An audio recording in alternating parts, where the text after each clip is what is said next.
पहले की बात है। चंदनपुर गांव में लोग हंसी खुशी रहते थे। वे सब सुबह उठकर अपना काम करके दोपहर तक घर वापस आ जाते थे, क्योंकि इस गांव में एक हरिया नाम का आदमी रहता था जो रोज मुफ्त में फिश करी खिलाता था। हरिया सुबह उठकर बाजार जाता और वहाँ पर फिश खरीदकर घर लाता। फिर उसे घर पर मस्त मसाले डालकर बनाता। फिश करी तैयार होने के बाद हरिया ठेले को गांव के चौपाल के सामने लगा देता है। लोग आते और फ्री का फिश करी खाकर चले जाते हैं। रोज की तरह आज हरिया के पास उनका पहला ग्राहक पप्पू काका आते हैं। अरे बेटा हरिया, मैं सोच सोच कर परेशान हो गया हूँ कि तू मुफ्त में फिश करी क्यों खिला रहा है और कब तक खिलाएगा। भला तेरे पास इतना पैसा आया कहाँ से? अगर तू ऐसे ही सबको मुफ्त खिलाता रहेगा तो एक दिन तू तो भीख मांगेगा। इसलिए मेरी बात मान ले, मुफ्त का खाना खिलाना बंद कर। काका, हम इस पर ज्यादा बात नहीं करेंगे। आपको खाना है तो बोलिए, मैं आपका प्लेट लगा दूं। नहीं खाना तो आप आराम से अपने घर जाइए और कल आना, क्योंकि मैं पैसे लूंगा नहीं और फ्री का हमेशा खिलाता रहूंगा। जब तक मेरे शरीर में जान है तब तक फिश करी फ्री रहेगा। हरिया के बात करने का तरीका कुछ अजीब था। लोग उसकी बात को सुनते लेकिन कभी बुरा नहीं मानते, क्योंकि हरिया दिल का बहुत साफ था। जो भी कहता मुंह पर कहता था। थोड़ी देर में देखते ही देखते लोगों की भीड़ इकट्ठा हो गई। सब फिश करी को खा रहे होते हैं, तभी दूर खड़ा मदन सोच रहा होता है, हरिया कितना पागल है। रोज कितने का नुकसान होता है इसका। अगर ये पैसे लेता तो गांव का सबसे बड़ा आदमी बन जाता। अगर मैं इससे पूछूं, अगर इसने मुझे फिश करी बनाने का विधि बता दिया तब तो मेरी चांदी ही चांदी है। अब चलकर बात करूं उससे।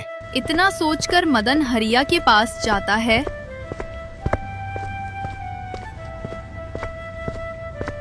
और फिर हरिया से कहता है, हरिया भाई, एक बात बोलूं, बुरा मत मानना। मैं चाहता हूं कि आप मुझे इस फिश करी बनाने का रेसिपी समझा दे, क्योंकि आपके जैसा फिश करी कोई बना ही पत्ता। क्या मसाले, क्या स्वाद, क्या महक। मदन भाई, क्या रेसिपी? जैसे सब लोग बनाते हैं वैसे मैं भी बनाता हूँ। इसमें मैं कुछ अलग से नहीं डालता, इसलिए मेरा समय मत बर्बाद करो।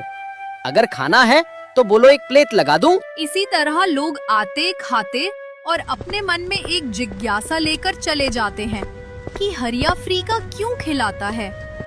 एक दिन हरिया सुबह उठकर बाजार से चिकन फिश को घर लाता है।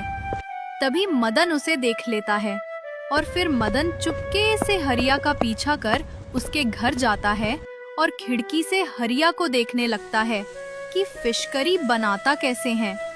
मदन थोड़ी देर तक इंतजार करता रहा, लेकिन उसके समझ में कुछ आता नहीं और फिर वो अपने घर चला जाता है। हरिया को ये बात पता लग जाती है कि मदन खिड़की से उसे देख रहा था, लेकिन वो उसे कुछ बोलता नहीं है। और फिश करी बनाने के बाद हरिया अपना ठेला चौपाल पर लगा देता है। हरिया काफी देर तक इंतजार करता है, लेकिन उसका पहला ग्राहक नहीं आता। थोड़ी ही देर बाद मदन हरिया के पास आता है और कहता है, हरिया भाई, बुरा मत मानना, क्यों ना कल मैं आपके घर आऊं? आप मुझे फिश करी बनाना सिखा देंगे? हाँ, क्यों नहीं, बिल्कुल सिखा दूंगा। बस तुमको भी मेरे जैसे फ्री का फिश करी सभी गांव वालों को खिलाना होगा। बोलो, अगर मंजूर हो तो कल सुबह मेरे घर आ जाना। मैं तुमको फिश करी बनाना सिखा दूंगा। अरे हरिया, तू पागल हो गया है? मैं अपना पैसा लगाऊंगा, गांव वालों को फ्री खिलाने के लिए थोड़ी। माफ करना, मैं तुम्हारी फिश करी नहीं सीखूंगा। जा रहा हूं।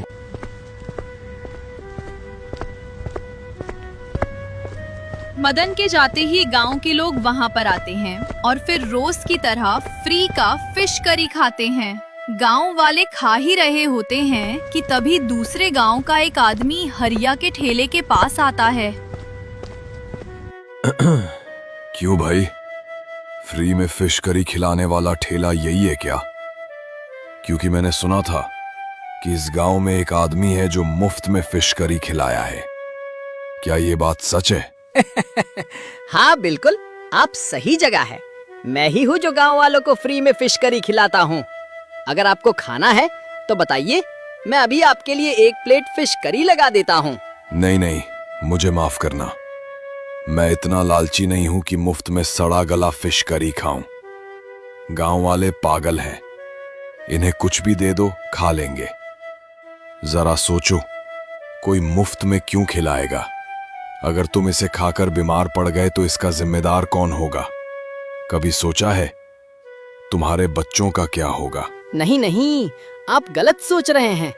हमारे यहाँ ऐसा नहीं होता। मैं रोज बाजार से ताजी मछलियाँ लेकर आता हूँ, फिर उन्हें अच्छे से घर में धोकर बनाता हूँ। मैं वादा कर सकता हूँ कि मेरी फिश करी खाने से कोई बीमार नहीं पड़ सकता। अरे मैंने बहुत देखे तुम्हारे जैसे। तू गांव वालों को खिलाकर मारना चाहता है।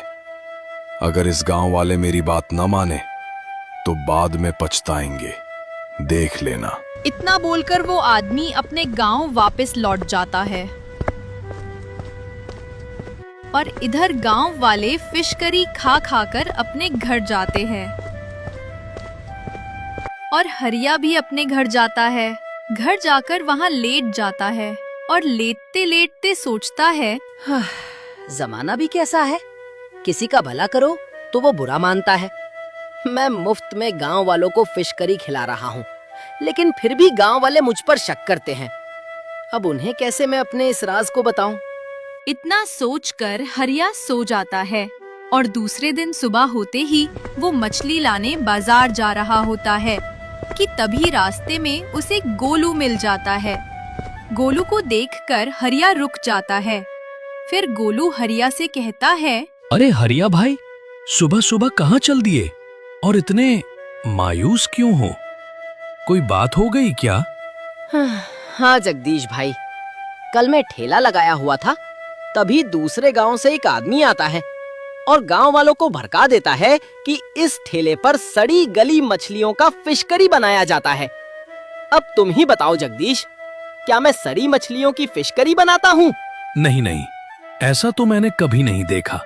अगर उसने गांव वालों को भड़का दिया है तो गांव वाले भड़क गए होंगे और आज तो ठेले पर उनका आना मुश्किल है, क्योंकि जमाना बहुत खराब है।